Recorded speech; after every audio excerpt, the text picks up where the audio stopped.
Hey friends, welcome back. Before you tuck yourself in and drift into sleep with dreams of noble nights and candlelit banquets, let's get one thing straight. Tonight, we're time traveling. But not the romantic kind. We're headed into the raw, rancid, rat-infested trenches of real medieval life, where survival is a full-time job, breakfast tastes like defeat, and hygiene is an ancient rumour. So, dim your lights, mute your phone, and lean into that pillow. This isn't your history teacher's version of the Middle Ages. This is the version that smells like goat and heartbreak. By the way, drop a comment telling me where you're watching from and what time it is in your corner of the world. It's always wild to see this sleepy history club stretch across time zones. Now, close your eyes and imagine this. Congratulations! You've just woken up in the year 1325. The good news, you're alive. The bad news, so are the fleas. Your bed is a half-rotted straw mattress stuffed with bugs and hay that smells like a barn floor because it was a barn floor 3 months ago. There's no memory foam, no pillows, and definitely no Egyptian cotton sheets. Just a wool blanket that hasn't been washed since last winter, and now weighs roughly as much as a small cow from the accumulated grime. You blink awake as the church bell clangs in the distance. It's the medieval version of an alarm clock, only louder and somehow even less merciful. Your home is a wooden hut with one room, no windows, and a charming open concept floor plan where your family, livestock, and domestic insects all share the same space. The smell, oh, it's a fragrant symphony. A subtle blend of stale beer, human sweat, goat, and something you pray isn't mold, but know in your soul probably is. Scented candles haven't been invented, and even if they were, they just melt on your dirt floor. You try to stretch, but immediately regret it because the air is freezing and your joints ache. You're 22 years old, which in medieval terms is roughly middle-aged. Your spine cacks like an old wooden door, and your knees sound like a bag of rocks being shaken by a confused peasant. Getting out of bed is a gamble. The floor is either wet from last night's rain, which leaks through the thatched roof, or crusty from something your neighbour's chicken did.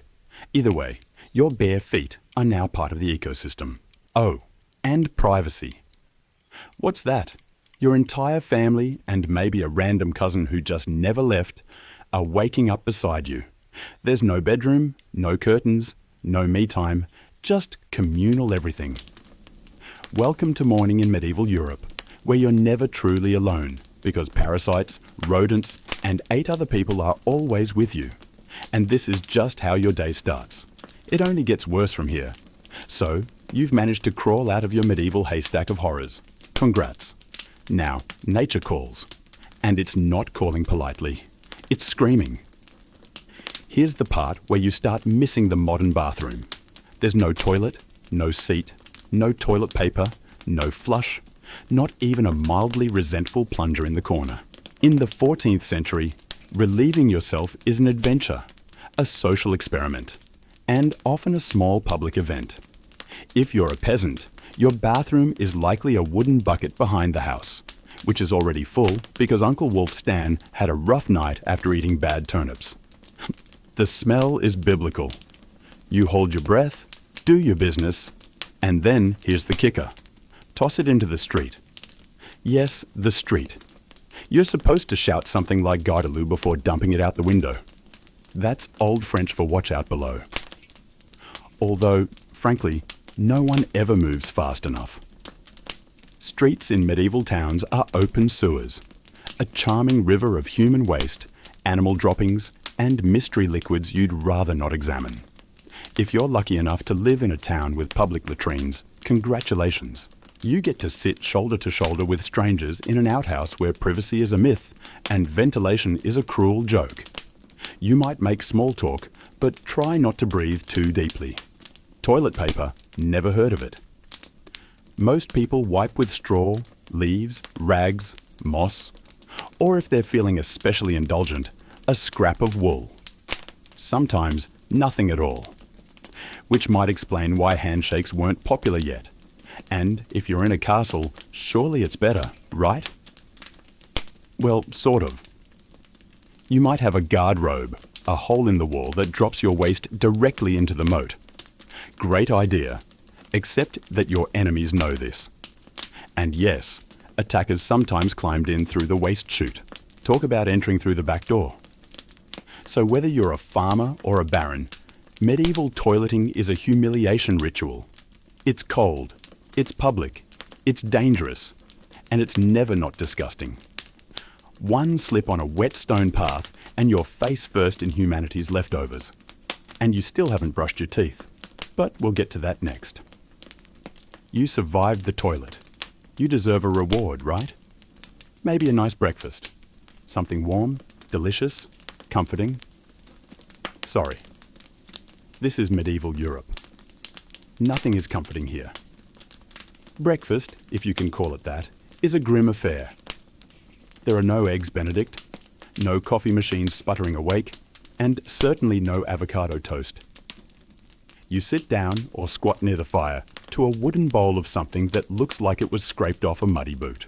Welcome to your daily ration of pottage.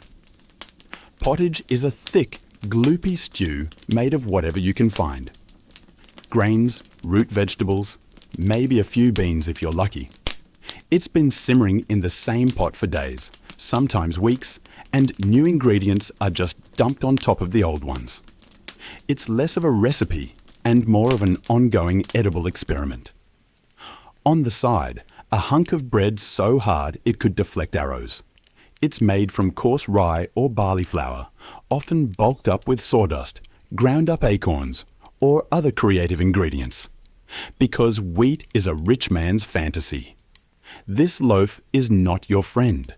You don't slice it, you negotiate with it. What about drinks? You're not sipping orange juice or an oat milk latte. You're drinking beer. Yes, beer. At 6 a.m. Why? Because the water is teeming with parasites and filth. So you start your day with weak ale, low alcohol, high survivability. Kids drink it too. No one's happy about it, but at least it won't kill you immediately. Want some meat or cheese? Dream on. That's for Sundays and Saints' feast days, and only if your Lord is feeling generous. Most peasants don't eat meat more than a few times a year.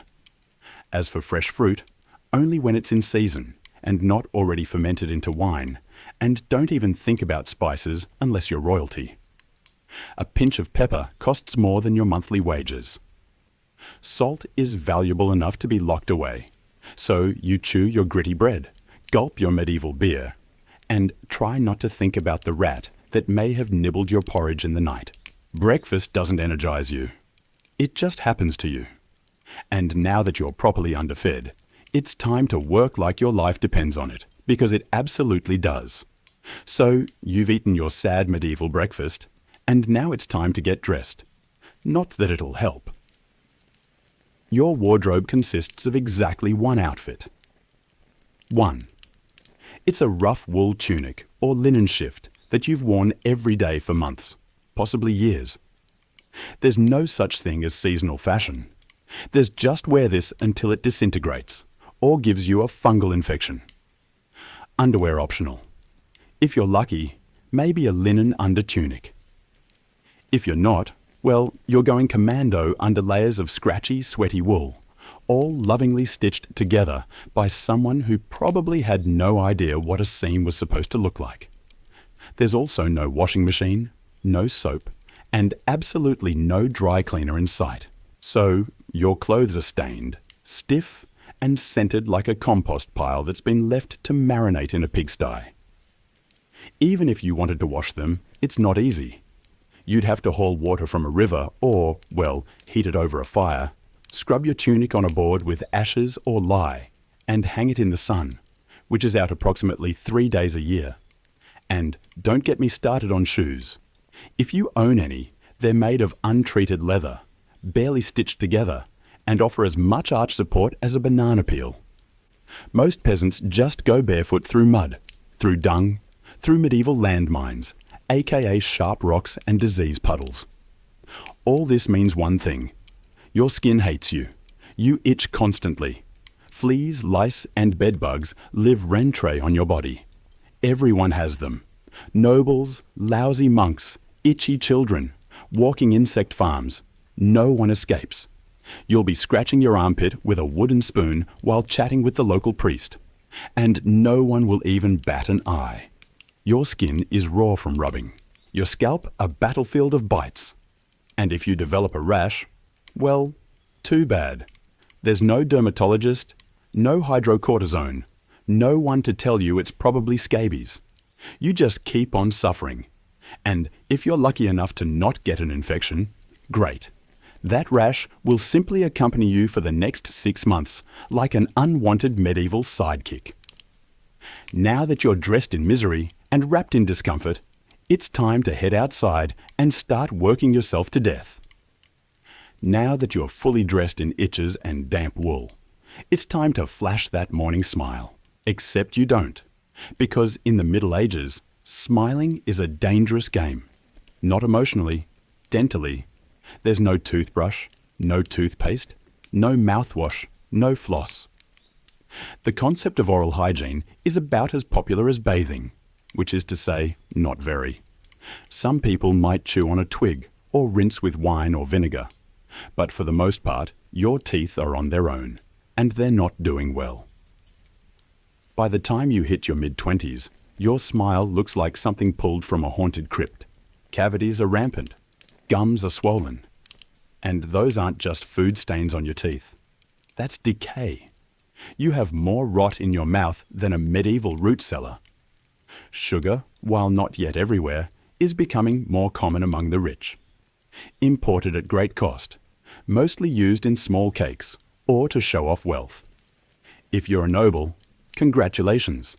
You get to rot your teeth faster than the peasants. If you're poor, you'll do it slowly over time with fermented bread, gritty porridge, and years of hard chewing.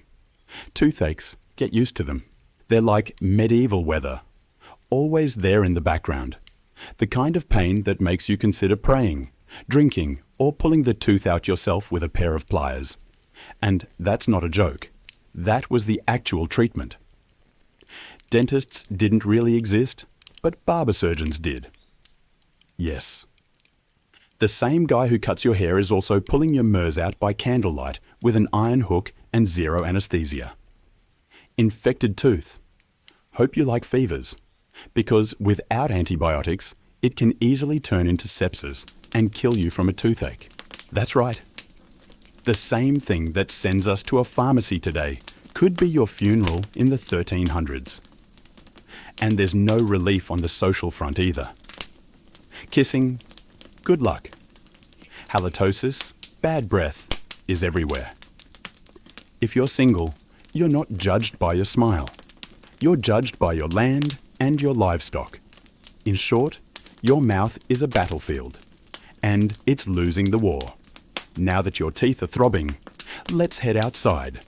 Because your real job, the one that will break your back, is just getting started. Time to head to work. Except there's no office, no desk, no coffee break, and no chance of promotion.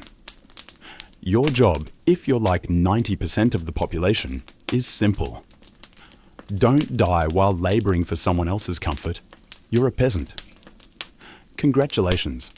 That means you work the land that belongs to a lord who probably doesn't remember your name. You rise with the sun and stop only when it disappears behind the trees. Your tools, a wooden hoe, a rusty sickle, and whatever bones are still intact in your body. There's no weekend. There's no clocking out. There's only sunrise to sunset, 6 days a week. Sunday is off, but only if you're not harvesting, fighting off raiders, or praying feverishly for your infected toe to stop turning black. The work is brutal.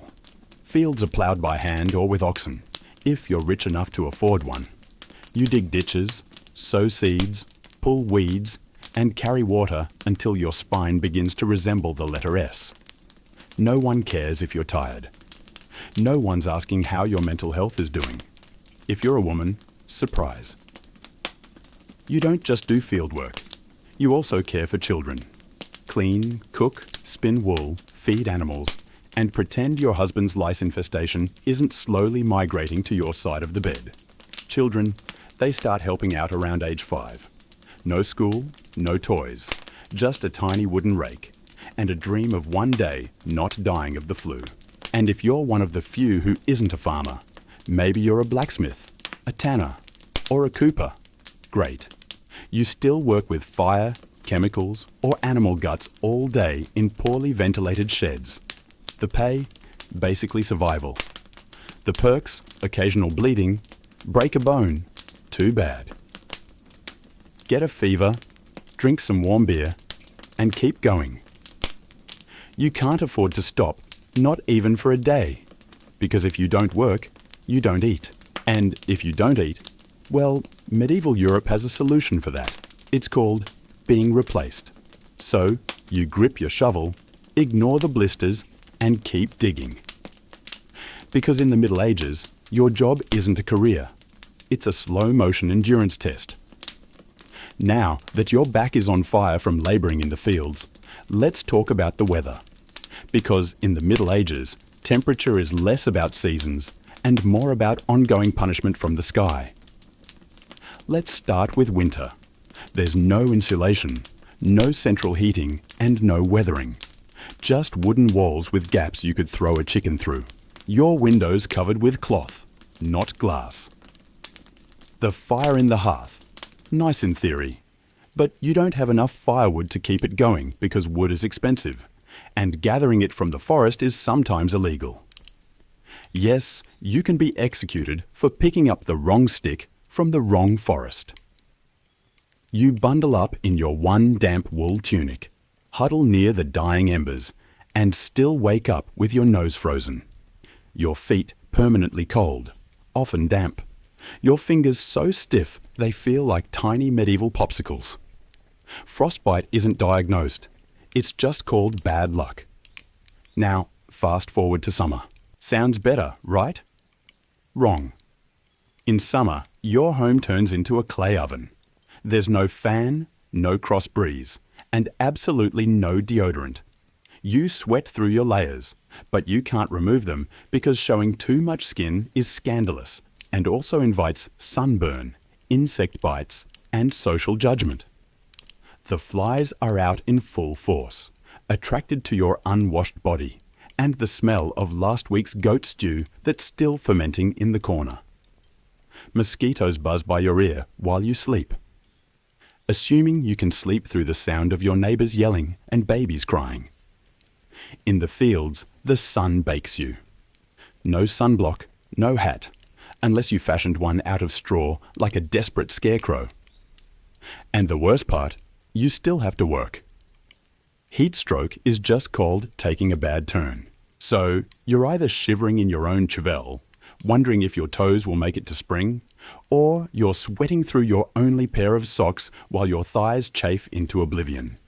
And the one thing that never changes, no matter the season, your clothes still itch, your food is still terrible, and your next job still waiting. Welcome to climate control, medieval style. There is none. Feeling thirsty? Need to freshen up? Want to splash a little water on your face to wake up from this damp fever dream of a life? Too bad. In medieval times, water isn't your friend. It's trying to murder you quietly. Let's start with drinking. The nearby stream looks fresh, bubbling and clear, like something out of a fantasy movie. But spoiler alert, it's not. Upstream, someone just dumped a chamber pot into it. And if not that, then a dead pig is probably decomposing in it. Parasites, bacteria, and the entire microbial army of medieval Europe are waiting in every sip. That's why people drank beer. Yes, beer, even children. But before you imagine medieval kids doing keg stands, understand that it was small beer, weak in alcohol, strong in survival. Brewing boiled the water, so it was safer than whatever flowed through the town ditch. Wine was another option if you were rich enough to afford it, and unconcerned with functioning properly before noon. What about bathing? Surely water was used for cleaning. In theory, yes. In practice, absolutely not.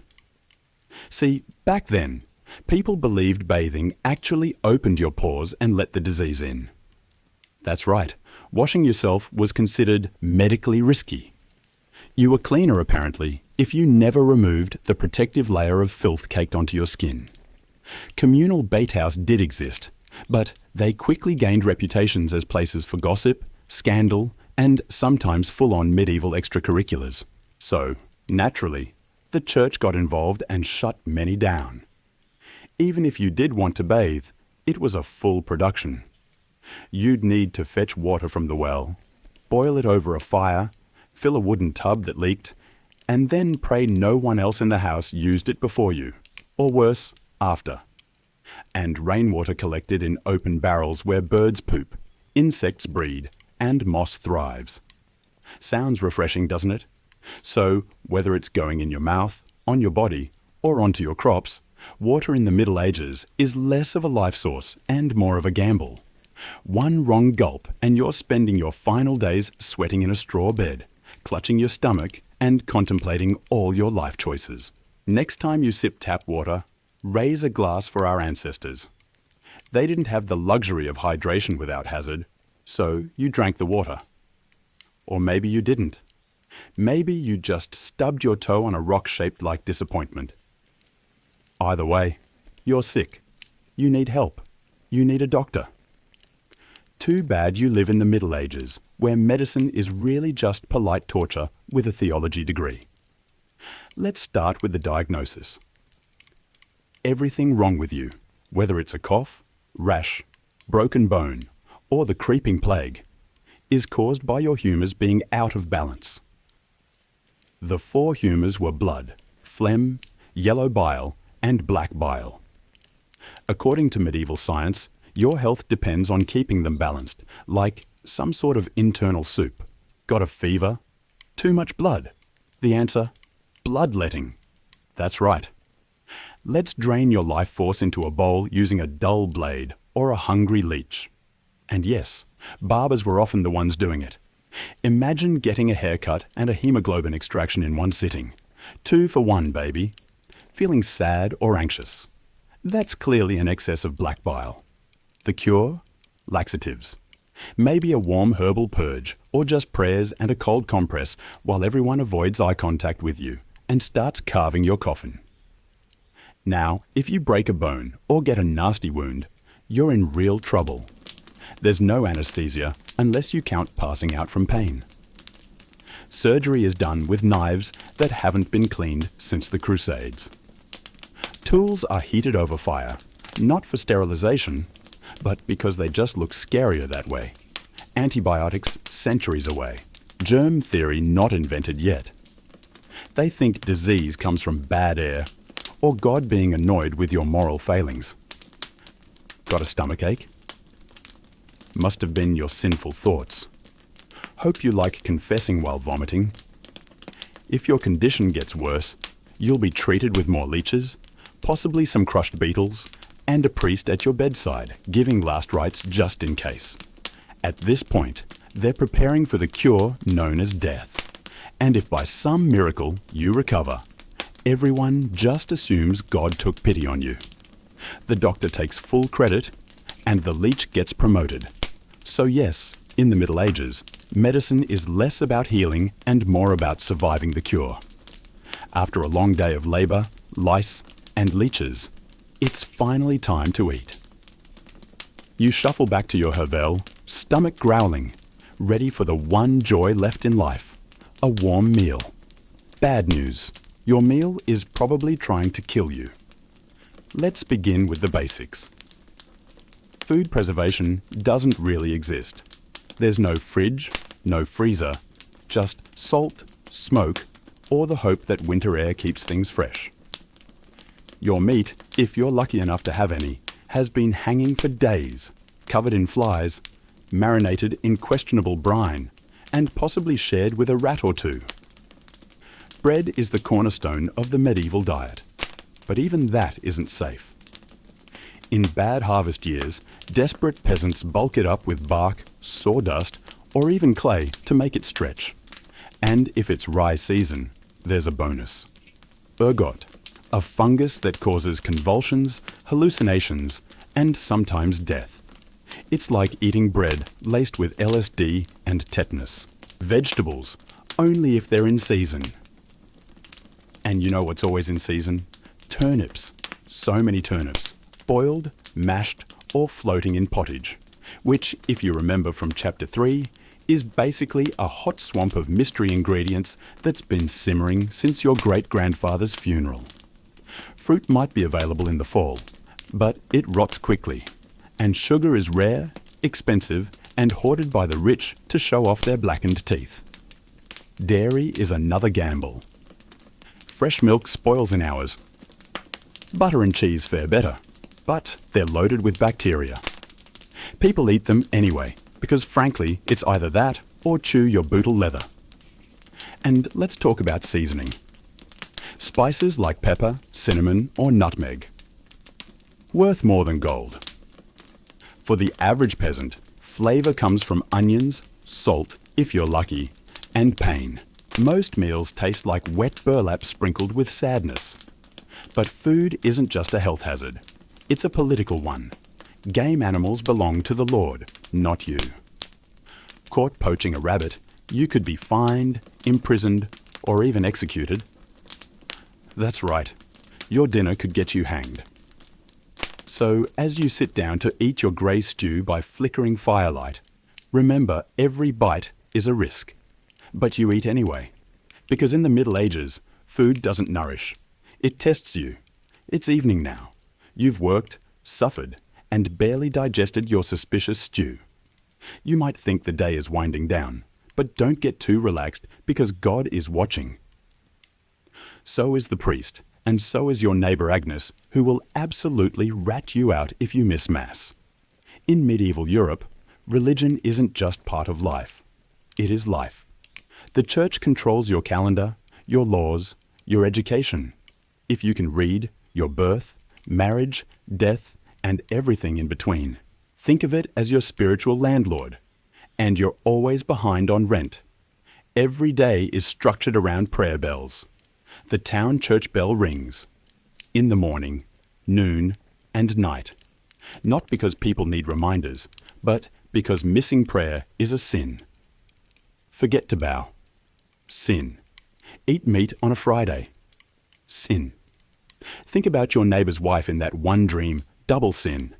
And yes, hell is very real, vividly real.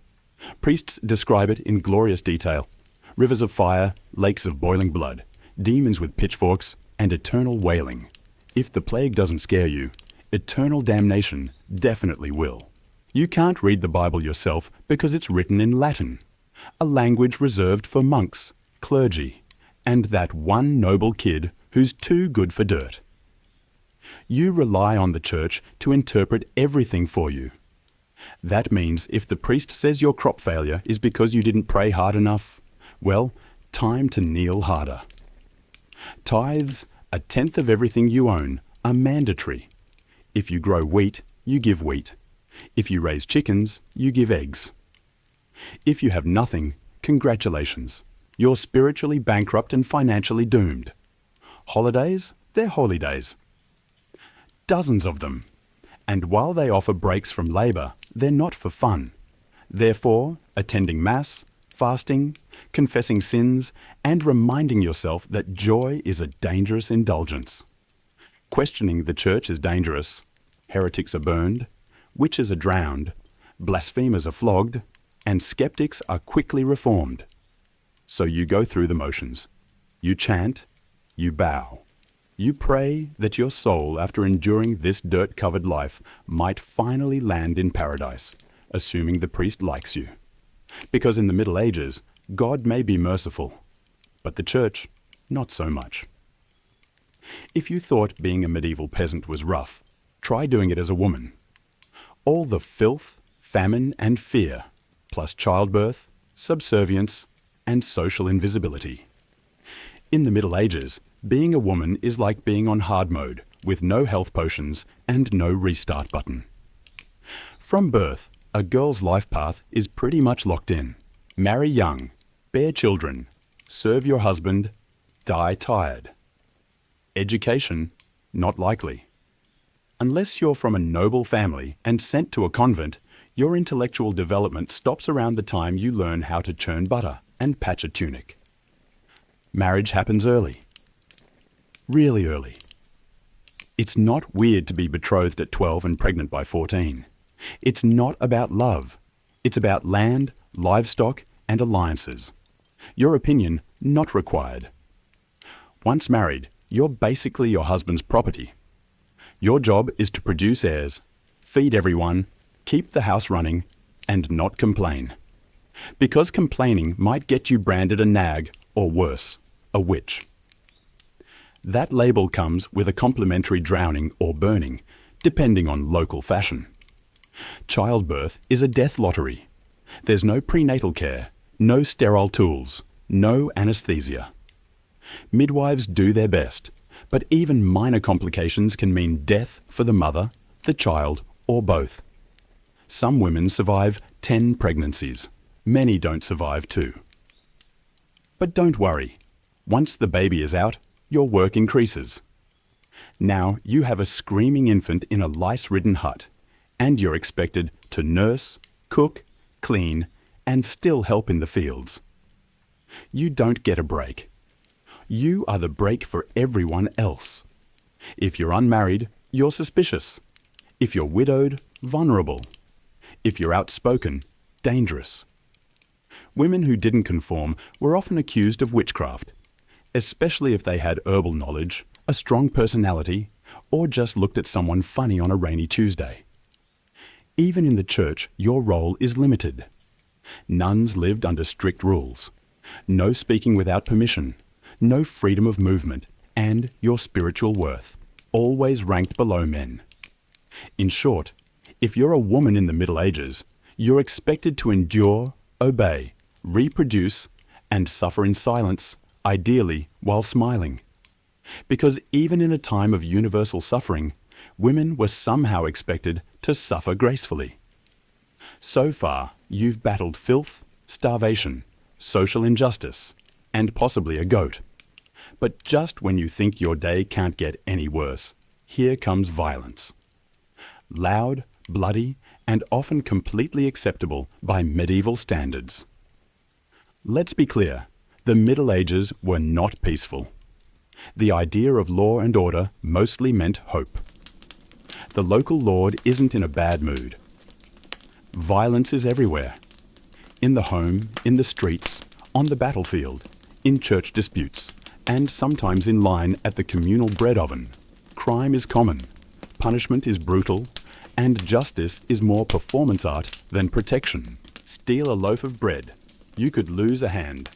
Accused of lying, your tongue might get pierced. Gossip too much, meet the scold's bridle. A metal mask strapped to your head with a bar in your mouth. For correction, of course. Let's say you're accused of something serious. Heresy, theft, witchcraft. How do you prove your innocence? By being tortured, obviously. Welcome to trial by ordeal. One version, you stick your hand in boiling water to retrieve a stone. If it heals without infection in 3 days, you're innocent. If not, you're guilty. Another option, you're tossed into a river. If you sink, you're innocent and probably dead. If you float, you're guilty and will be punished anyway. It's like a medieval game show where the prize is survival and the host is actively rooting against you. And if you're sentenced to death, that's a public event.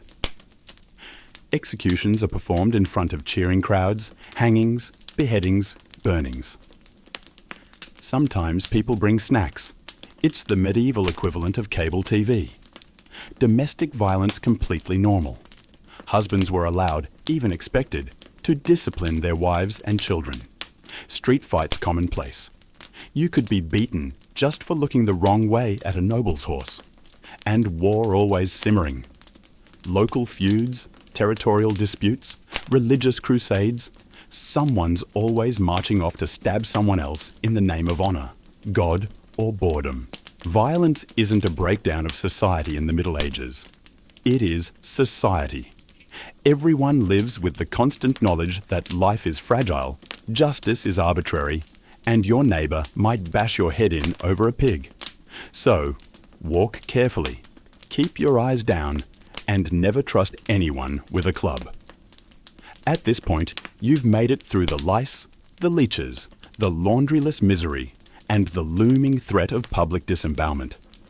But now comes the final chapter of most medieval lives, an early and unglamorous death. If you're alive and still breathing past the age of 40, you're practically a celebrity. You might even be referred to as the Old One, which is less of a nickname and more of a statistical miracle. Let's break it down. The average life expectancy hovers around 30 to 40 years, but that number is dragged down heavily by infant mortality. Nearly half of all children died before reaching age 5. Disease, malnutrition, or one bad winter was all it took.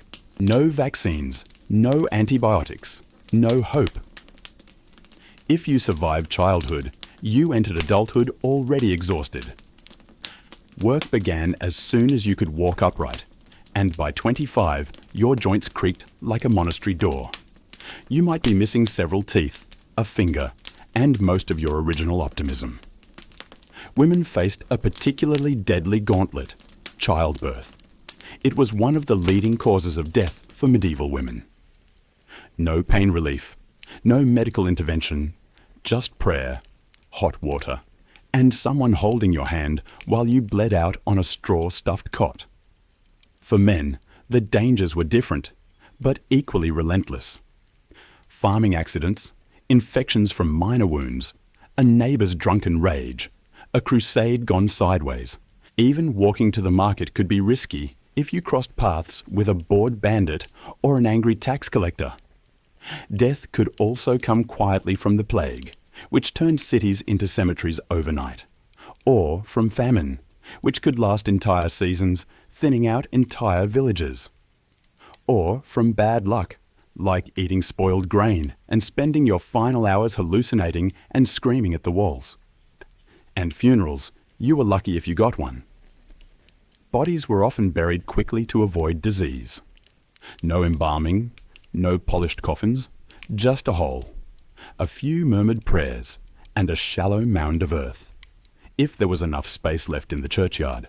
So, yes, in medieval times, life was brutal, short, and constantly under siege by death in all its casual forms.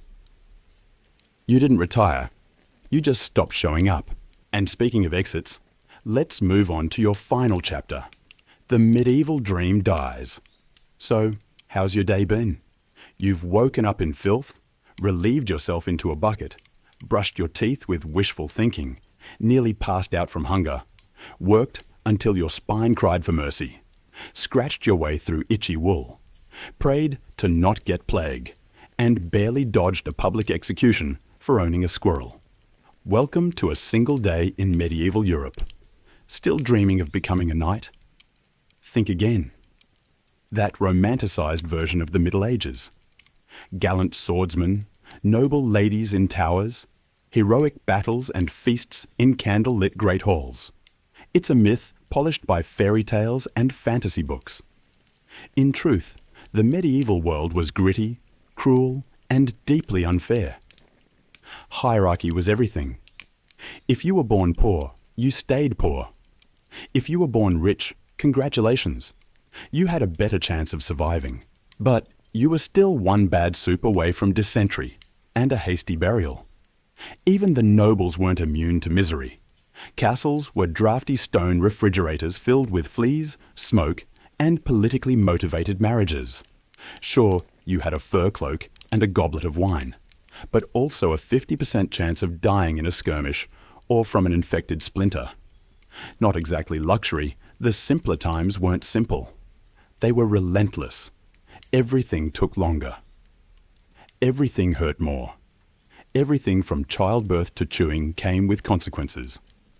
Life was survival, not leisure. And if you did find a quiet moment to think, to dream, to imagine something better, there wasn't much you could do with it. No upward mobility, no modern medicine, no internet to Google. What's this weird rash? You lived, suffered, worked, and died within a 10-mile radius of where you were born. But here's the wildest part. Through all of this, people still laughed, sang songs, told stories, fell in love, and found meaning. Not because life was easy, but because humans are stubborn like that. Even in the darkest chapters, they made space for light. So tonight, when you slip into your clean bed with indoor plumbing, antibiotics, and central heating, maybe say a quiet thank you to the modern world and to your ancestors who fought rats, famine, and feudalism, so you wouldn't have to. Long before she was Catherine the Great, Empress of all Russia, mistress of reform, and icon of ambition, she was simply Sophie. Born Sophie Federica Augusta von Anhallust in 1729. She was the daughter of a relatively obscure German princely family. Her tiny duchy in Pomerania offered little in terms of power. But Sophie herself. She had something no title could provide: razor-sharp intelligence, relentless charm, and a quiet, burning hunger for greatness. Her upbringing was strict. Her mother, Johanna, was cold and calculating. Not a warm, nurturing figure, but a social climber obsessed with status. Sophie's father, a Prussian officer, was more distant than disciplinary. From a young age, Sophie learned to walk the fine line between obedience and cunning. She read voraciously, spoke multiple languages, and learned how to observe a room before speaking in it. Skills that would soon become survival tools in one of Europe's most brutal courts. When the Russian Empress Elizabeth Petrona began searching for a wife for her heir, Grand Duke Peter, she looked beyond Russia's borders. Peter himself was of German descent, and Empress Elizabeth believed a foreign bride, pliable and grateful, would be easier to control. Sophie fit the bill perfectly. Noble blood, Lutheran faith, which she'd be forced to abandon, and a reputation for both grace and humility. At just 14 years old, Sophie was summoned to Russia.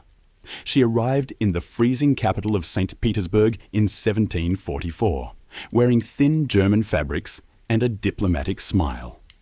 Her mother pushed her forward like a chess piece.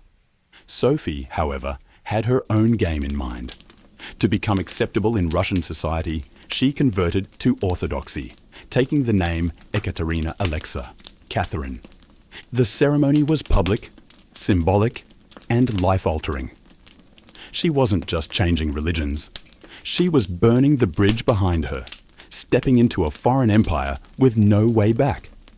No one watching that quiet teenage girl in a fur-trimmed coat could have predicted what would come next. Betrayal, revolution, enlightenment, and empire. But from the moment Sophie stepped foot in the Russian court, she stopped being a pawn and began planning how to become a queen.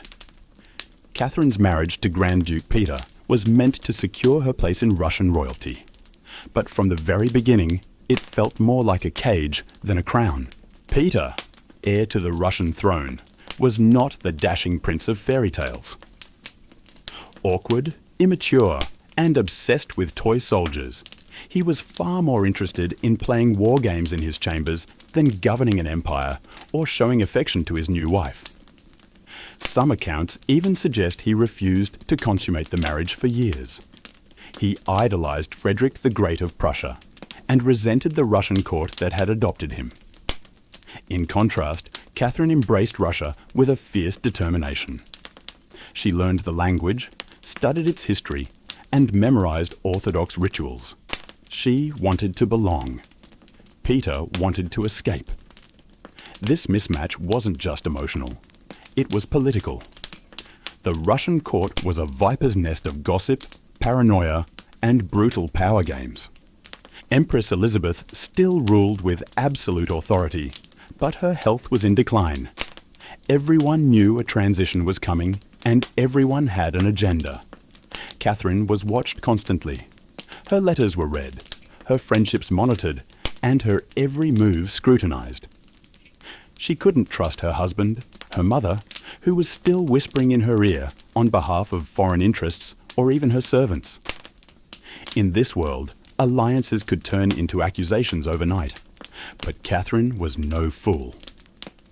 She learned to play the court's games quietly, cultivating allies in the shadows. She charmed military officers, made friends with scholars, and developed a reputation for dignity and restraint, a stark contrast to her husband's childish tantrums and open contempt for Russian traditions. Behind closed doors, Catherine began reading Enlightenment thinkers like Voltaire and Montesquieu. While others saw her as a young consort, she was building a vision, not just for herself, but for Russia, a nation of strength, education, and reason. But there was one problem. The longer Peter lived, the longer Catherine remained in limbo, a powerless wife to a man unfit to rule. So she waited, observed, and planned. She knew the Russian throne wouldn't be inherited. It would have to be taken. In 1762, after nearly 2 decades of waiting, watching, and quietly maneuvering, Catherine saw her moment and seized it with breathtaking precision. Empress Elizabeth had died, and Peter, now Peter III, was finally Tsar. But his reign began unraveling almost immediately. In just a few short months, Peter alienated the church, offended the nobility, insulted the army, and lavished praise on Prussia, Russia's longtime enemy. He reversed key policies, humiliated the clergy, and talked openly about divorcing Catherine to marry his mistress. The court, already wary of his erratic behavior, turned cold.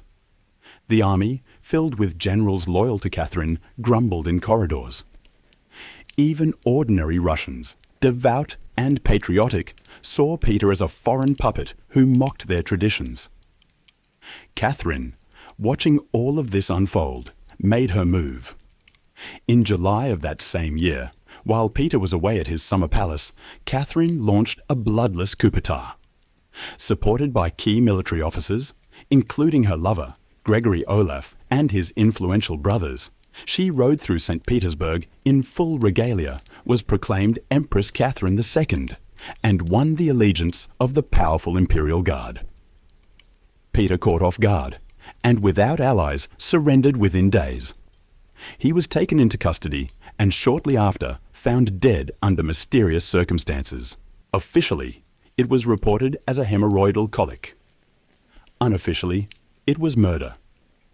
Catherine was now empress, not by birth, not by marriage, but by will, wit, and audacity. It was unprecedented. A foreign bee-born woman with no legitimate claim had taken the Russian throne without a single battle. But her real challenge was just beginning. She had to transform that bold grab for power into a lasting legacy. Would Russia accept her? Would the nobility respect her? Could she hold the empire together without falling victim to the same fate as her husband? Catherine understood that power gained through intrigue could be lost just as easily. She needed to rule not as a schemer, but as a visionary. And so began her transformation from a careful conspirator to a reforming empress. One who would redraw borders, embrace the Enlightenment, and redefine what it meant to be a woman in power. Once Catherine had the crown, she could have rested on her power. But she didn't. She had something bigger in mind than simply sitting on a throne. She wanted to transform Russia. And not just militarily or politically, but intellectually. While Peter had worshipped Frederick the Great and toy soldiers, Catherine idolized Voltaire, Dado, and the bold thinkers of the Enlightenment. She believed in reason, progress, education, and the role of a monarch as a servant of the people, even if she herself ruled with absolute authority. Catherine didn't just read Enlightenment philosophy. She lived it. She corresponded directly with Voltaire for over 15 years, flattering him while defending her autocracy. She invited Dado to her court and even purchased his entire library to support him financially. Behind closed doors, she pored over legal texts, debated reforms, and crafted policies to modernize the empire. Her early reign was filled with efforts to codify Russian law. She formed the Legislative Commission in 1767, an ambitious project intended to rewrite the entire legal code of Russia. Catherine's own nakazes, or instruction, was a political manifesto in disguise, one that spoke of equality before the law, the dangers of torture, and the responsibility of rulers to serve the common good. For an empress in 18th century Russia, it was radical. But Enlightenment ideals had to survive the realities of Russia, a vast, feudal, deeply conservative land ruled by nobles who liked their serfs exactly where they were, beneath them. Catherine knew this. While she advocated reform, she moved carefully. She abolished some forms of torture, expanded access to secular education, and built schools and libraries. But she also reaffirmed the nobility's control over their serfs to keep them loyal. This was Catherine's balancing act, a philosopher queen in public, a practical empress in private. She walked a tightrope between ideology and survival, between the shining salons of Paris and the gritty politics of Moscow. Her vision for Russia was bold, but always calculated. In many ways, Catherine wasn't trying to make Russia European. She was trying to make Russia modern on her terms. And that meant reform, yes, but with an iron hand in a velvet glove. Catherine wasn't content with reforming Russia from within. She wanted to expand it outward to make it an empire worthy of fear, admiration, and envy. Where Peter the Great had opened a window to the west, Catherine aimed to knock down the walls. Under her leadership, Russia's borders stretched wider than ever before. She waged wars not just to defend her crown, but to reshape the map of Europe. One of her most significant campaigns was against the Ottoman Empire.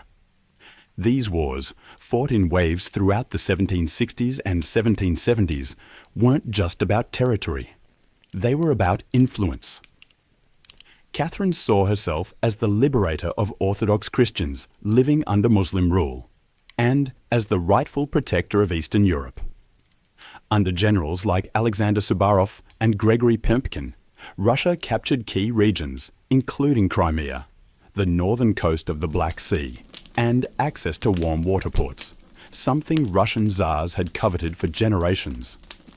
These victories weren't just military, they were symbolic. With each conquest, Catherine sent a message. Russia was no longer the distant backward cousin of Europe. It was a continental force. She also turned her gaze westward.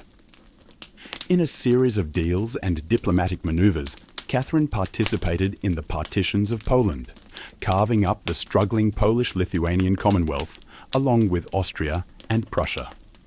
By the end of the Third Partition in 1795, Poland was erased from the map, and Russia claimed vast new lands and millions of new subjects. But Catherine didn't just conquer with armies. She also colonized with ideas. New cities were built. Trade routes were expanded. German settlers were invited to cultivate Russian farmland. The empire became a mosaic from the icy Baltic to the sun-drenched shores of the Black Sea. And through it all, Catherine remained the central force, reading reports, issuing orders, and personally overseeing the shape of her expanding empire. Critics would accuse her of being power-hungry, even imperialistic. But to Catherine, expansion wasn't ambition. It was destiny.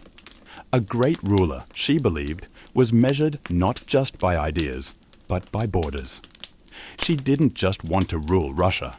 She wanted to remake it as a civilized empire, feared by its enemies, respected by its peers, and loyal to her alone. For all her brilliance and power, Catherine the Great was just as famous for what went on behind palace doors. And no, not all of it was whispered in libraries. Catherine's private life became one of the most talked about aspects of her reign. She had lovers, not just one or two, but a carefully curated parade of them, many decades younger, often handsome and sometimes politically influential. She didn't hide them. In fact, she often rewarded them with titles, estates and pensions if they behaved well. If not, they were quietly dismissed, sometimes with a polite thank you and a promotion. Among the most important of these lovers was Gregory Pimpkin, a man as brilliant as he was bold. Their relationship blurred the lines between romance, politics, and partnership. Some historians believe they may have even married in secret. Together, they shaped military campaigns, colonization projects, and the transformation of southern Russia. P.M. Pekin wasn't just a lover. He was her co-ruler in many ways. Still, Europe couldn't look past the scandal. Gossip swirled. Satirical pamphlets painted her as lustful, insatiable, even unhinged. And after her death, the rumours only got worse. The most infamous being the completely false and grotesque tale involving a horse spread by her enemies to smear her legacy. But why the obsession? Simple. Catherine was a woman who wielded power unapologetically. And in a world where female rulers were expected to be either saintly virgins or tragic figures, she refused to play the role. She lived, loved, and ruled on her own terms, and that made her dangerous. Ironically, while her critics painted her as immoral, Catherine herself was deeply philosophical about love and sexuality. She believed pleasure was a natural part of life, and that personal relationships didn't have to threaten public responsibility. She separated emotion from governance, a feat few male rulers managed. In reality, her liaisons were often strategic. She surrounded herself with men who were loyal, capable, and politically useful. And when they ceased to be, she let them go, usually with a smile and a generous retirement. Catherine's love life didn't weaken her rule. It was part of her strategy, a blend of passion and power that made her unforgettable, envied and feared. For all her charisma and control, Catherine's reign was not without peril. And in 1773, that peril came in the form of a bearded Cossack named Ion Pugachev. He was no ordinary rebel. Pugachev claimed to be none other than Peter III, Catherine's dead husband. According to him, he had survived the coup and now returned to reclaim the throne from the German usurper. It was absurd. Peter was long gone. But to Russia's oppressed and exhausted lower classes, the claim didn't need to be true. It just needed to offer hope.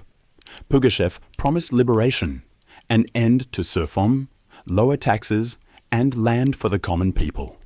His words lit a fire across the Volga River region, especially among Saxe peasants and old believers. In a time when the gap between nobles and serfs had widened brutally, his promises sounded like salvation. The Pugachev Rebellion became the largest peasant uprising in Russian history. Towns were taken, fortresses fell, nobles were slaughtered. For a terrifying moment, it seemed as if the empire itself might fracture. Catherine was shaken. This wasn't a foreign war she could win with cavalry and treaties. This was a revolt from within her own people, rising against the system. She ruled. But Catherine didn't panic. She acted. She dispatched professional military forces to crush the rebellion ruthlessly. Pugachev's forces were defeated in 1774. He was captured, displayed in an iron cage, and eventually beheaded in Moscow, a public warning to all who dared follow. Afterward, Catherine doubled down on order and control. Her dreams of liberating the serfs quietly faded into silence. The rebellion had shown her the limits of enlightenment in a country still shackled by feudalism. She now leaned harder on the nobility, who offered loyalty in exchange for absolute control over their serfs. This was a turning point. The empress who once quoted Voltaire now prioritized stability over philosophy. Reform became cautious. Surveillance increased. Rebellion, even whispered, was to be stomped out before it had breath. Pugachev may have lost his head, but he left behind a warning that haunted Catherine.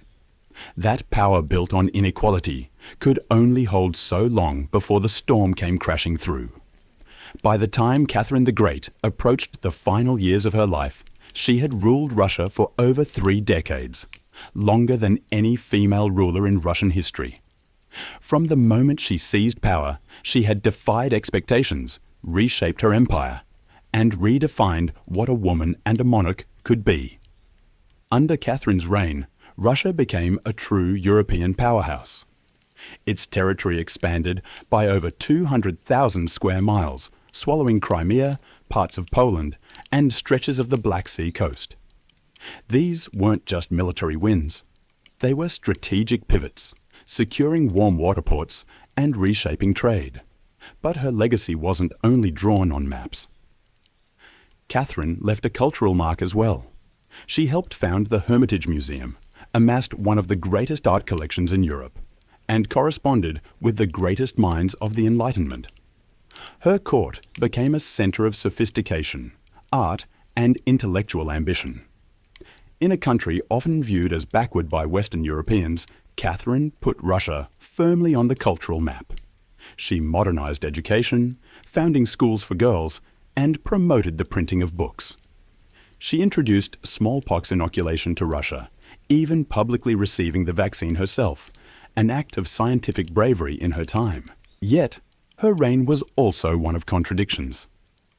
While she admired Enlightenment ideals, she never freed the serfs. In fact, she extended serfdom deeper into Russia's territories. Her reforms, while impressive, remained mostly top-down, designed to polish the empire without truly transforming its foundations. Still, Catherine's rule brought stability and ambition. She understood that power was not inherited. It was crafted, managed, and constantly defended. She ruled not by divine right, but by force of will, political brilliance, and relentless calculation. She was called many things: a user, a tyrant, a reformer, a seductress. But above all, she was effective. When she died in 1796, Russia was wealthier, larger, and more formidable than it had been in centuries. She left behind a throne secure, an empire expanded, and a legend that would endure for centuries. Catherine didn't just reign.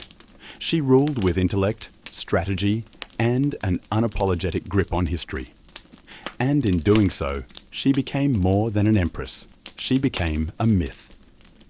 For all her power, expansion, and enduring legacy, Catherine the Great was still at her core, a woman navigating a man's world and reshaping it in her image. Behind the imperial portraits and state decrees was someone deeply aware of how precarious her position was. She was not born Russian. She came to the throne through a coup. She ruled an empire that didn't want a woman in charge. And yet, she not only endured, she thrived. Catherine was never content to be ornamental. She read constantly, wrote endlessly, and never stopped learning. Her daily schedule was intense. Hours of reading reports, corresponding with foreign powers, editing state papers, and managing a court filled with rival factions. She wasn't content to simply sit on the throne. She worked the throne like a stateswoman born to it.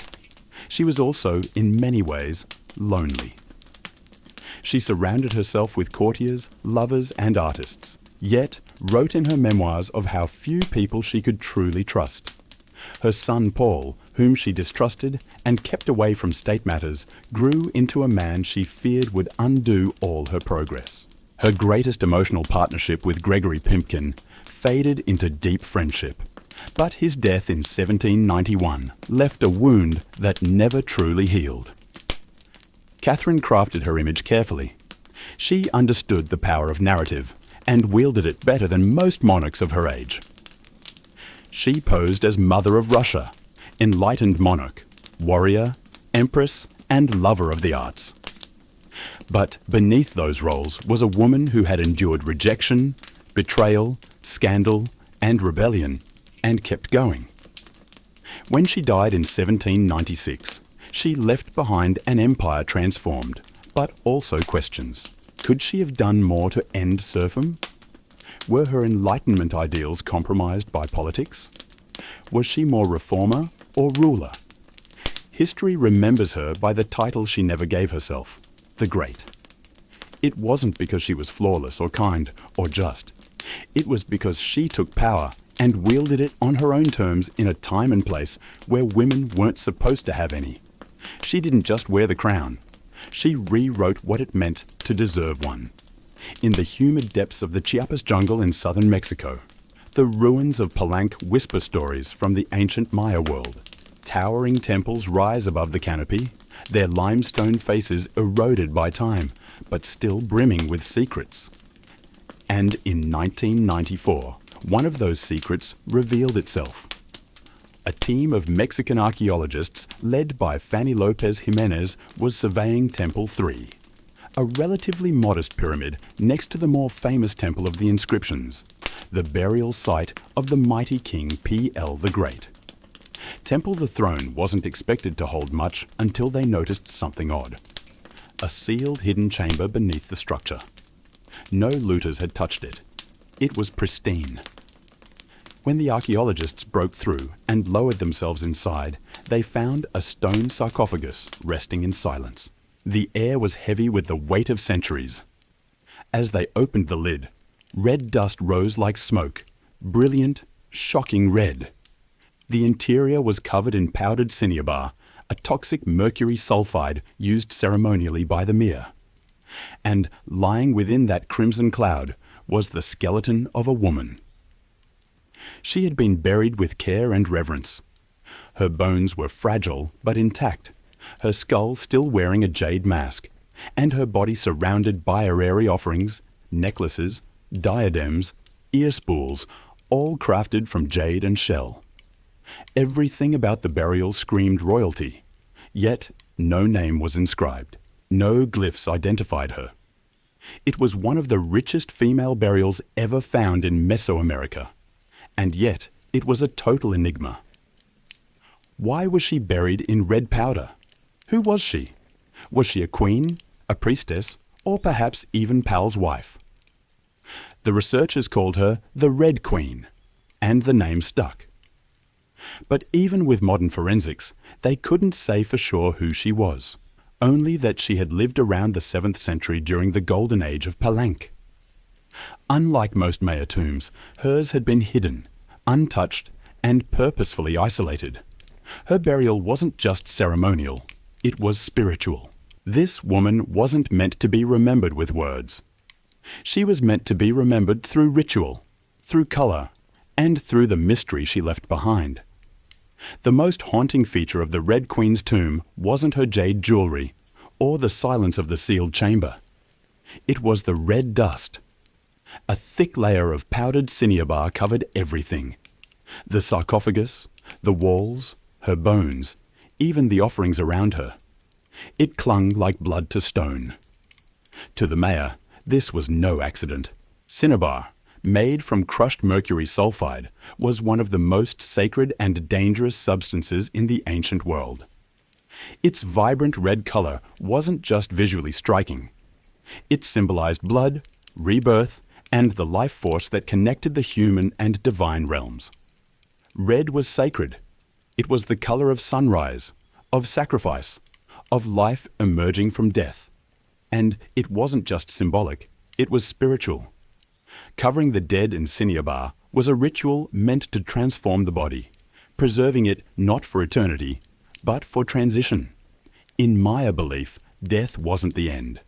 It was a passage, a crossing into another cosmic layer.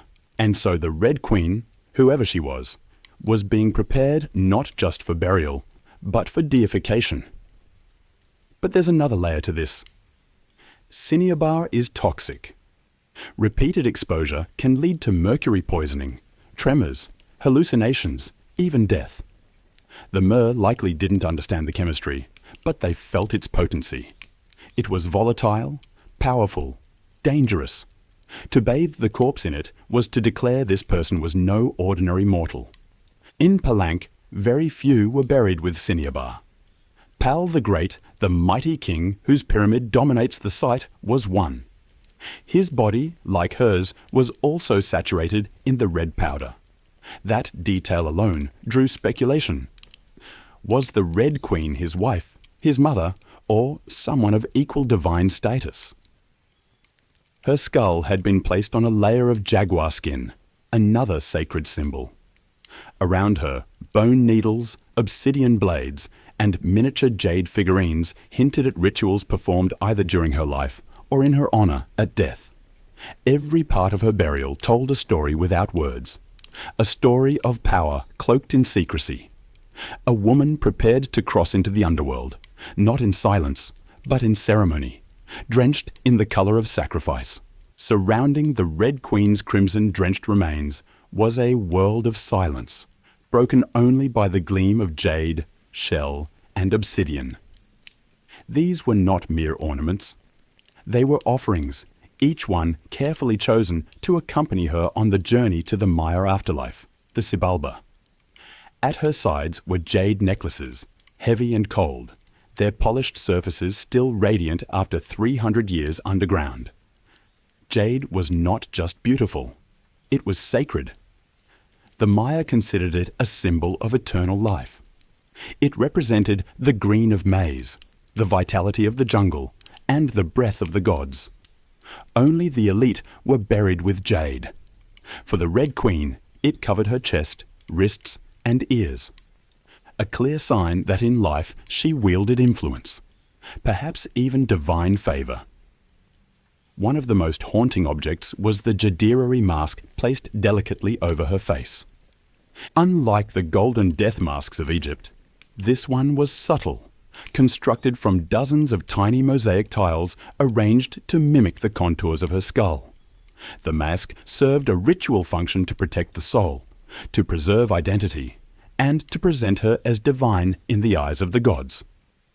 Scattered near her bones were bone needles, obsidian blades, and shell artifacts.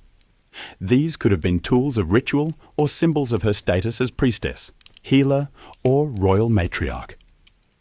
One bone pin was engraved, faint but purposeful, a small echo of her voice lost to time. At her feet and along the edges of the tomb were ceramic vessels, still sealed, likely once filled with offerings. Food, drink, or incense to sustain her spirit beyond death. The Maya believed the afterlife was a journey, dangerous, layered, filled with challenges. These items weren't luxuries, they were necessities.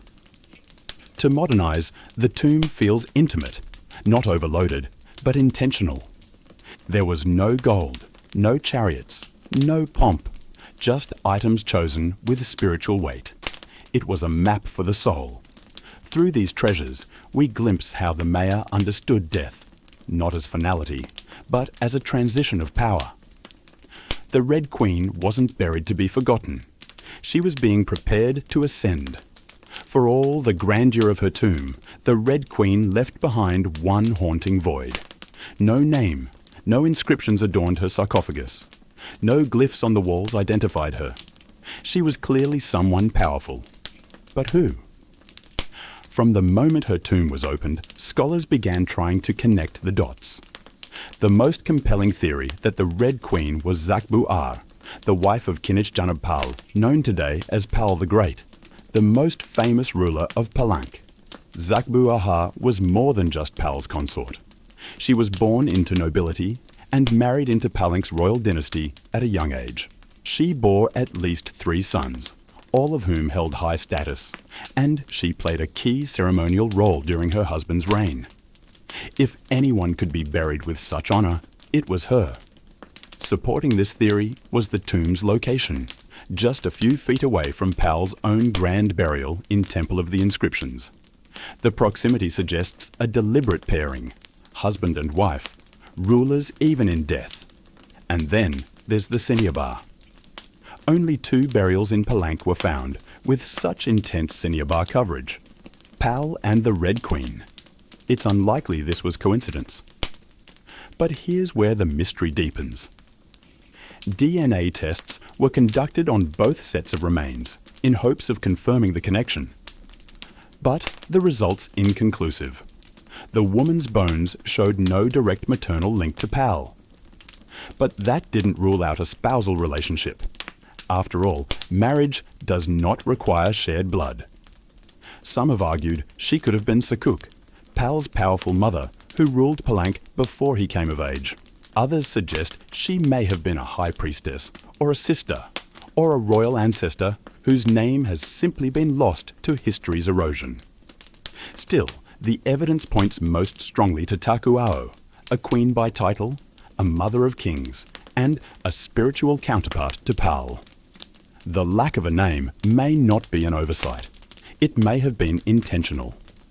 In Maya cosmology, the soul lived on not through monuments, but through ritual, symbol, and the whispers of the earth. And so, the Red Queen remains suspended between legend and truth. A woman who ruled, remembered not in stone, but in scarlet and silence. To understand the Red Queen, we must understand the world she came from. A world where Maya women, especially royal ones, held more influence than many realize. In Maya civilization, politics was often a family affair. Royal women weren't merely passive consorts. They were diplomats, priestesses, and power brokers. They conducted rituals, sponsored temples, and played crucial roles in maintaining dynastic legitimacy. Their bloodlines were political capital used to forge alliances and secure claims to the throne. Take Sakuk, for example, the mother of Pal the Great. When the throne of Palanque was left vacant, she took power herself and ruled as queen regent until her son came of age. She wasn't a placeholder. She was a ruler in her own right, issuing decrees and overseeing construction projects. Without her, Pal may never have risen at all, and she wasn't an anomaly. Across the Maya world, in places like Yaquilan, Nanzhou, and Calakmul, inscriptions show women performing major ceremonies, engaging in warfare diplomacy, and sometimes ruling outright. They were often portrayed in stele and murals, dressed in elaborate headdresses and regalia, standing beside kings as equals, or sometimes above them. Their words were carved in glyphs. Their names were remembered until they weren't. By the time Spanish conquistadors arrived centuries later, much of that memory had eroded. The colonial lens saw native women as silent figures in a male-dominated world. But the archaeology tells a different story, one of complex gender roles where power was negotiated, not simply inherited. This context casts the Red Queen in a new light. She may not have ruled in name, but her burial, rich, sacred, and positioned beside Pal, suggests she was a central pillar in the royal order. Her jade mask wasn't just decoration. It was a symbol of identity, of power held in life and protected in death. Her bloodline may have been the very glue that held Palanca's dynasty together. In Maya civilization, a queen wasn't just a queen. She was a keeper of sacred lineage, a voice in ceremony, and often the bridge between gods and men. The Red Queen may be nameless, but in her world, she was never voiceless. The Red Queen wasn't just buried with treasures. She was buried in architecture rich with purpose, layered with Maya cosmology, ritual symbolism, and intentional design. Her tomb wasn't merely a grave. It was a gateway to eternity. Her body was discovered inside Temple Third, one of the smaller pyramids within the heart of Palanque. Yet its proximity to Temple of the Inscriptions, the resting place of Pal the Great, is telling. These temples weren't built randomly. Their positioning was sacred, guided by astrology, myth, and dynastic legacy. Temple the Thigh rises modestly compared to its grand neighbour. But it hides something even more intimate, a sealed crypt untouched by lutters, perfectly preserved. It was constructed deep within the temple's core, accessible only by a steep, narrow staircase. The descent into her tomb feels almost symbolic, a ritual journey downward into the underworld. The chamber itself is stark, made of cut stone, sealed tightly for over 1,130 years. No glyphs or murals cover the walls. No ornate carvings tell her story. But perhaps that silence is intentional. This was a space not for the living to interpret, but for the dead to transform. At the center, her sarcophagus sits like an altar crafted from limestone. It echoes the grand stone coffin of Pal next door. While Pal's lid is famously engraved with scenes of cosmic rebirth, the Red Queen's tomb is more subdued. The focus is inward on the body, on the cinnabar, on the ritual of death itself. And yet, there are subtle architectural cues that hint at meaning. The tomb is aligned east to west, a symbolic path mirroring the sun's journey from life to death. The chamber is small but powerful. It feels deliberate, personal, a sacred enclosure for someone revered. Maya temples were cosmological tools, bridges between the heavens, the earth, and the underworld. To be buried in one was to be elevated beyond the human realm. The Red Queen's eternal home wasn't an afterthought. It was a carefully constructed shrine, a place where death became transformation. Her bones rest in stone, her essence in cinnabar, and her legacy in the architecture itself, a temple that speaks without words, telling us she mattered. To the ancient Maya, death wasn't the end. It was a threshold, a sacred passage into the underworld known as Xibalba. And for someone like the Red Queen, this crossing was not only spiritual, it was political, cosmological, and deeply ritualized. Burial rituals were carefully choreographed events rooted in myth and meant to guide the soul through the treacherous layers of the underworld. Maya texts and iconography tell us that Cibala was no peaceful afterlife. It was a maze of darkness, rivers of blood, trials, and gods of death. Only those properly buried, ritually prepared, and spiritually equipped could make the journey successfully. The Red Queen was buried, wrapped in cinnabar, encased in stone, and surrounded by offerings. All signs of an elite burial. But there's more. The presence of bone needles and obsidian blades in her tomb hint at auto-sacrifice rituals. Possibly symbolic tools representing rites she had performed in life, or that were reenacted at her burial to empower her spirit.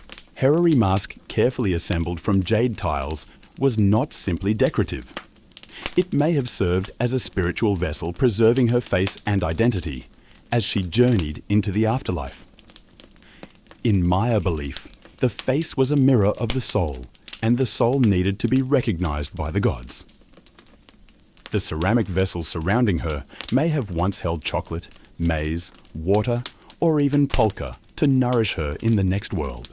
Other items like stingray spines or shell trumpets could have represented spiritual tools, calls to the gods, or tokens of ritual communication.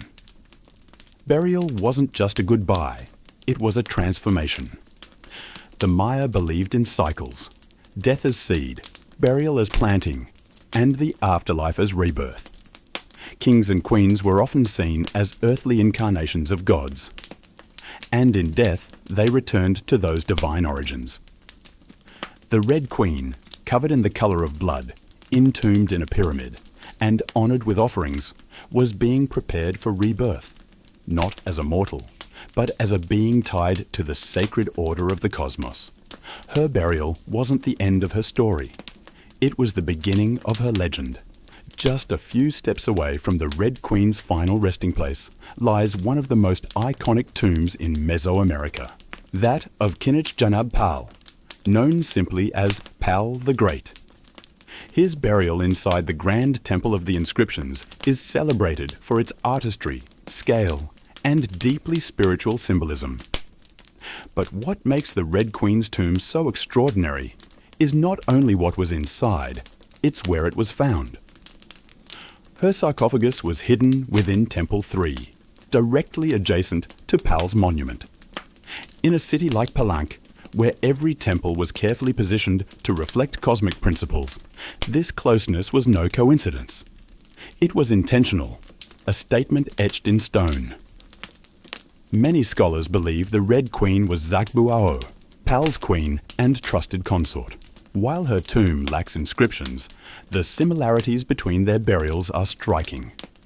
Both wrapped in cinnabar, both entombed in pyramids, both buried with jade, and both treated with extreme reverence. These rituals mirror each other as if two halves of a sacred narrative. Pal's lid famously depicts him falling into the underworld tree, a cosmic scene of death and rebirth. The Red Queen's simpler tomb contains no such iconography, but the symbolism lies in the pairing itself. If Pal represented the sun, journeying through the underworld at night to rise again, then the Red Queen may have represented the moon, the feminine force that follows its own mysterious path in the sky. Together, they embodied a cosmic duality, masculine and feminine, king and queen, sun and moon, order and ritual. In Maya mythology, rulership was not singular. It was relational. Harmony in the cosmos required balance, and that balance extended into the dynastic court. By placing the Red Queen beside Pal, the Maya were preserving not just a marriage, but a cosmic partnership. Their proximity in death may have mirrored their roles in life. A queen not behind, but beside her king, sharing not just a throne, but a legacy. In their tombs, they speak without words. Two souls wrapped in cinnabar and stone joined across eternity. One of history's most sacred silences. Though her name was lost to time, the Red Queen of Palanque endures not as a forgotten relic, but as one of the most enigmatic and powerful women of the ancient world. Her tomb, sealed for over 1,300 years, now whispers across centuries, inviting questions that echo louder with every discovery. She represents a mystery that still resists full understanding. We may never know exactly who she was. No glyph carved her name. No steeler told her story. And yet the care in her burial, the richness of her offerings, the symbolism of her crimson-drenched bones, all speak of a woman profoundly important, not merely as a wife or consort, but as someone who held real influence, spiritual weight, and royal blood. Today, the Red Queen forces us to re-evaluate assumptions. She's a reminder that in the ancient Maya world, women were not silent. They led rituals, governed cities, and shaped dynasties. While kings like Pal have long taken the spotlight, the Red Queen's re-emergence reminds us that power did not belong to men alone. It flowed through mothers, queens, priestesses, and visionaries. Her legacy is more than the treasures she left behind. It's the conversation she started among archaeologists, historians, artists, and storytellers. Every jade bead, every layer of cinnabar, every architectural choice and temple that tells us something deliberate. This woman mattered, and perhaps that's the most extraordinary part of her story. Not what we know, but what we still don't. The Red Queen teaches us that history isn't just a collection of facts, it's a living puzzle, a shared human longing to connect with the past. In that sense, her legacy is still unfolding. She lies wrapped in red, the color of life and sacrifice, of blood and rebirth. Her face, once hidden behind a jade mask, now stares back at us through science, art, and wonder.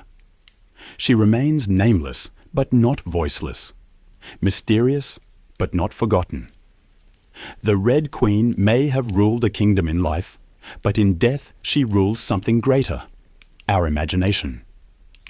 Her tomb was sealed in stone. Her story was written in silence. And still somehow she speaks. Frida Kahlo was born on July 6, 1907 in the vibrant district of Coyoacan, then a village on the outskirts of Mexico City. Her childhood home, the Casa Azul, the Blue House, was filled with color, contradiction, and quiet strength. It would later become a sanctuary, a battleground, and a museum to one of the most iconic artists of the 20th century. Frida was the third of 4 daughters born to Guillermo Carlo, a German-Hungarian photographer, and Matilda Calderon, a devout Catholic of indigenous and Spanish descent. Her parents were opposites. Guillermo, reserved and intellectual. Matilda, religious and emotionally distant. Frida would inherit her father's introspection and artistic eye, but also her mother's fierce resilience. As a child, Frida was imaginative, outspoken, and bold. She read voraciously and asked questions most adults didn't want to answer. But at the age of 6, she contracted polio, which left her right leg thinner and weaker than the other. A physical difference she tried to mask with long skirts, but never allowed to limit her spirit. The illness left her bedridden for months and isolated from other children. During this time, she grew close to her father, who encouraged her to exercise, ride bicycles, and stay mentally sharp. Unlike most girls of her time, Frida didn't aspire to become a wife or a homemaker. Her goal to become a doctor, she enrolled in the prestigious National Preparatory School in Mexico City at age 15, one of only a handful of girls accepted. There she stood out not just for her intelligence, but for her rebellious wit, radical thinking, and unique sense of style. She joined a group of young intellectuals known as the Cachuchas, who debated philosophy, literature, and politics. Frida was drawn to revolution, to ideas that challenged tradition. But even in those early years, before the bus crash that would define her body, and before the fame that would define her legacy, Frida Kahlo was already painting herself into the world with sharp edges, unapologetic ideas, and an identity too big to fit inside anyone else's expectations. She wasn't just growing up in Coacan. She was preparing to remake herself entirely. On September 17th, 1925, Frida Kahlo's life was split in two: the girl she had been and the woman she was forced to become. That afternoon, she boarded a wooden bus with her boyfriend, Alejandro Gomez Arras, after school. They were laughing, teasing each other, and probably arguing.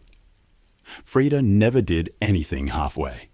But moments later, the bus collided with a streetcar, and in an instant, her future unraveled into pain, metal, and silence. The crash was horrific. The streetcar crushed the bus against a wall, splintering wood and flinging passengers. Frida was impaled by an iron handrail. It entered her left hip and exited through her pelvis. Her spinal column fractured in 3 places. Her right leg shattered. Her foot dislocated. Her collarbone and ribs broke. Her shoulder was dislocated. Her abdomen was pierced. She was just 18 years old. A man covered her with a borrowed overcoat. Someone else noticed her body was sparkling, not from blood, but from the gold powder she had been carrying in a pouch. It had exploded on impact, dusting her broken form in what looked like glittering ash. Frida was taken to the Red Cross Hospital and underwent numerous surgeries over the following months. She spent weeks in a body cast, flat on her back, immobile, writhing with infection and uncertainty. The future she'd imagined of becoming a doctor slipped further away with every passing day. But in that stillness, something began to stir. Her father gave her brushes. Her mother rigged a special easel to hang above her bed. A mirror was placed on the canopy so she could see herself. And there, lying in plaster and agony, Frida began to paint. First out of boredom, then out of obsession. Her first subjects were her own reflection, because she was all she had. But what emerged wasn't vanity, it was survival. The crash had broken her physically, but it had also opened a door into her own mind, her own body, and eventually into the surreal language of pain and identity that would define her art. The girl who wanted to heal others now began healing herself, one brushstroke at a time. As Frida Kahlo lay encased in plaster and steel, a body fighting itself with every breath, she began to paint.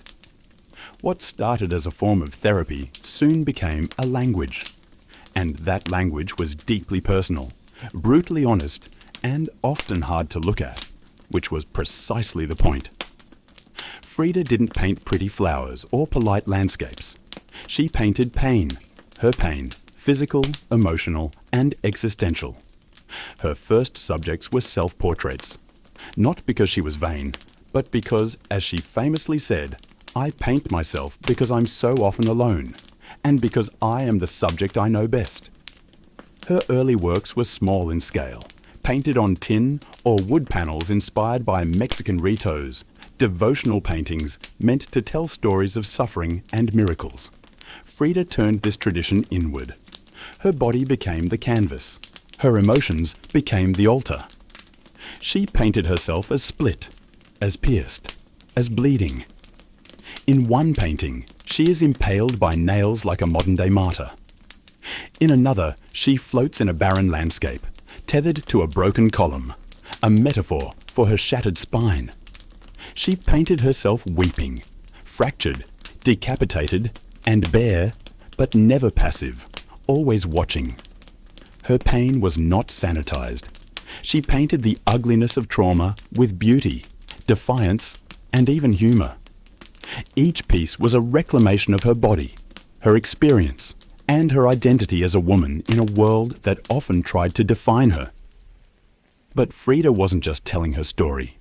She was inventing a new kind of visual narrative, one that blended Mexican folk art, surrealism, medical illustration, and symbolism. Her paintings became dreamlike autopsies of her soul, framed in color, culture, and myth. By the time she recovered enough to walk again, albeit painfully, Frida was no longer the girl who had wanted to be a doctor. She was an artist, and her art was unlike anything anyone had seen. She had taken the worst thing that had ever happened to her and turned it into a source of creation. Frida Kahlo didn't just paint her pain. She made the world look at it, and in doing so, she turned suffering into a sacred act of self-expression. In 1928, still recovering, still painting, and just 21 years old, Frida Kahlo met the man who would become the most profound and turbulent relationship of her life, Diego Rivera. He was 20 years her senior, already Mexico's most famous painter. Massive in both stature and presence, Rivera was a giant of Mexican muralism, known for his sweeping, politically charged frescoes that told the story of the Mexican people. Frida had seen his work before. She admired it, but now she wanted his opinion of her work. She brought her paintings to him at the Ministry of Education, interrupting his scaffolded work to ask bluntly, "Do I have talent?" Diego took one look and said, "Yes," and not just out of kindness. He recognized in her something rare, an unfiltered voice, raw and unpretentious, full of rage, irony, pain, and beauty. They began a relationship that was as consuming as it was creative. Frida once said, "I suffered 2 accidents in my life. One in which a streetcar knocked me down. The other was Diego." They married in 1929, an odd pairing to outsiders. Diego, massive, unfaithful, politically famous. Frida, sharp-tongued, fiercely independent, already walking with a cane. Her parents called it a marriage between an elephant and a dove. Their bond was passionate but chaotic. Diego supported her art and encouraged her growth as a painter. But he was also endlessly unfaithful, even with Frida's own sister Christina. Frida was devastated, and in return, she took lovers of her own, both men and women, including rumoured affairs with Leon Trotsky and painter Georgia O'Keeffe. They divorced in 1939, then remarried a year later with different terms. This time, Frida would keep her autonomy, her home, her money, her name. Their second marriage was less about traditional love and more about creative partnership and mutual understanding. Despite the betrayals and the heartbreak, Diego remained a constant force in Frida's life. He challenged her, he wounded her, but he also believed in her as an artist, as a revolutionary, and as a woman who could redefine what painting could be. Together, they were not peaceful, but they were legendary. In the 1930s, Frida Kahlo followed Diego Rivera on a journey north to San Francisco, Detroit, and New York as he completed high-profile mural commissions. These years abroad brought her face to face with American industrialism, wealth, and the contradictions of capitalism, and they left her with deep political discomfort. Frida was a proud Mexican nationalist, a committed communist, and an admirer of indigenous traditions. The opulence she witnessed in the United States, especially while the Great Depression ravaged much of the country, only deepened her sense of disillusionment. In Letters Home, she mocked the culture's materialism and obsession with appearances. She missed the grit, color, and contradiction of Mexico. While Diego painted enormous murals on factory walls, Frida began to paint smaller, quieter revolutions, deeply personal works on tin and canvas. Her style solidified, sharp, surreal, emotional, and intimate. It was during this time that she produced some of her most iconic self-portraits. Frida didn't just paint herself for vanity. She painted herself to survive. Her identity became her landscape. With her body constantly in pain from her accident, multiple surgeries, and a failed pregnancy in Detroit, she turned inward. Her portraits showed her bleeding, fragmented, exposed. Yet her face was always calm, always direct, unapologetic. One of her most powerful works, Henry Ford Hospital, shows her lying on a hospital bed, crying, surrounded by floating symbols of loss. A fetus, a snail, medical equipment, a cracked pelvis. It was raw, graphic, and deeply emotional. A canvas that bled with truth. Back in Mexico, Frida immersed herself in leftist politics. She and Diego welcomed Leon Trotsky into their home while he lived in exile. Frida wore Tijuana dresses, traditional indigenous garments, not just as fashion, but as a political and cultural statement. Her art was never disconnected from her beliefs. Her identity, her body, and her ideology all intertwined in her work. While Rivera was painting murals of revolution, Frida painted its human cost. The body in pieces, the mind on fire, and the self always staring back. In exile and in illness, she became not just a painter of pain, but a painter of resistance. When Frida Kahlo returned to Mexico in the late 1930s, she was no longer just Diego Rivera's wife. She had become something else entirely, a force, an artist whose work radiated with raw honesty, surreal symbolism, and cultural identity. Back in her homeland, she stepped fully into herself. Her Casa Azul in Coyoacan became a sanctuary of color and contradiction. Bright cobalt walls, yellow trim, Aztec statues in the garden, monkeys and parrots wandering freely.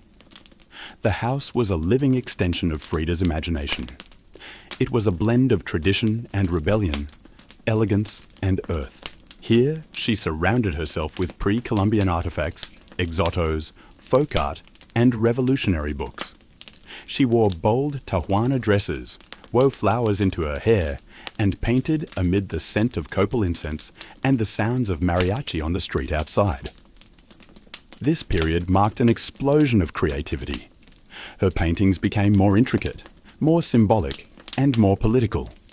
Works like the two Fridas revealed a divided self. One in European dress with a bleeding heart, the other in indigenous clothing, strong and composed. It was Frida's visual autobiography, a portrait of love, loss, and heritage. In 1939, she exhibited her work in Paris, where artists like Picasso, Breton, and Kandinsky praised her fiercely original style. But even among the surrealists, Frida stood apart. When André Breton tried to label her as one of their own, she pushed back. "They thought I was a surrealist," she said, "but I wasn't. I never painted dreams. I painted my own reality." She painted Mexico, not the romantic postcard version, but the living, breathing country she adored. Her work pulsed with symbolism. Skeletons, hummingbirds, hearts, thorns, corn, and blood. She honoured the indigenous roots of her homeland while unmasking the violence of its past and present. But even as her artistic voice grew stronger, her health continued to decline. Multiple surgeries, infections, and chronic pain became daily realities. Still, she painted through it, propped up in bed, torso bound in corsets, fingers clenched around the brush. Frida had returned to Mexico, not to rest, but to reclaim her power through paint, through politics, and through her fearless embrace of the self. As the 1940s wore on, Frida Kahlo's body continued to betray her. Her spine was deteriorating. Her right leg was constantly infected. She underwent more than 30 surgeries in her lifetime, often in grueling succession. At times, she was bedridden for months, encased in body casts or immobilized by traction devices that stretched her bones apart. But still, she painted. Each canvas during these years became both a release and an act of resistance. Her works grew darker, more defiant. She painted with a clarity sharpened by pain, refusing to hide behind metaphor.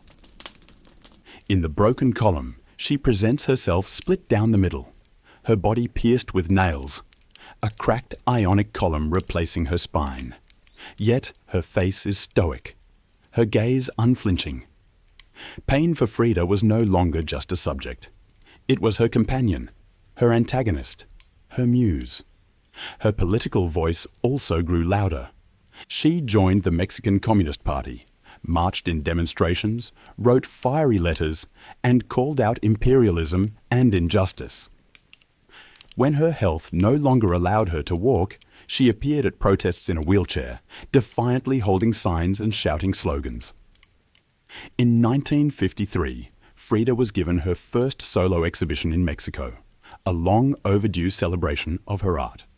But her health was so fragile, doctors told her she couldn't attend. So she did what only Frida would do.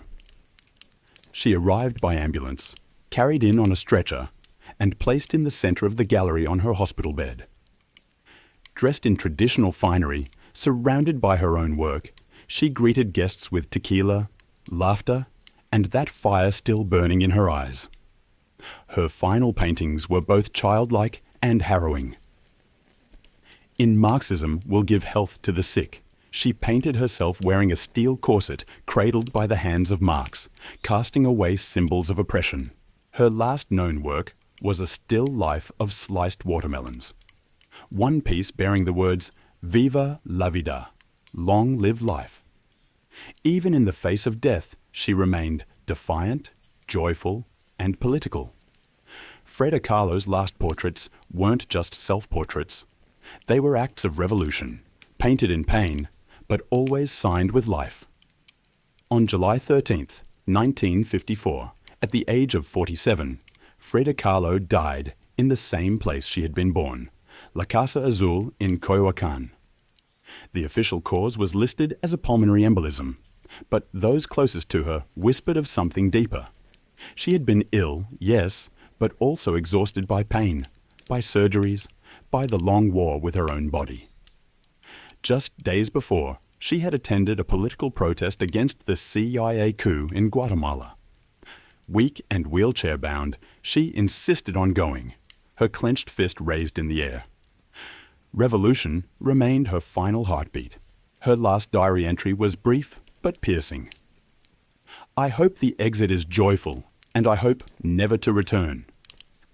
Frida's funeral was held at the Palacio de Bellas Artes, Mexico's most prestigious cultural institution. Her body, draped in the red flag of the Mexican Communist Party, was watched over by friends, family, artists, and revolutionaries. Diego Rivera was inconsolable. He called her the greatest love of his life, even as his betrayals had nearly broken her. But in the years that followed her death, something extraordinary happened. Frida Kahlo refused to disappear. At first, her name was whispered only in art circles.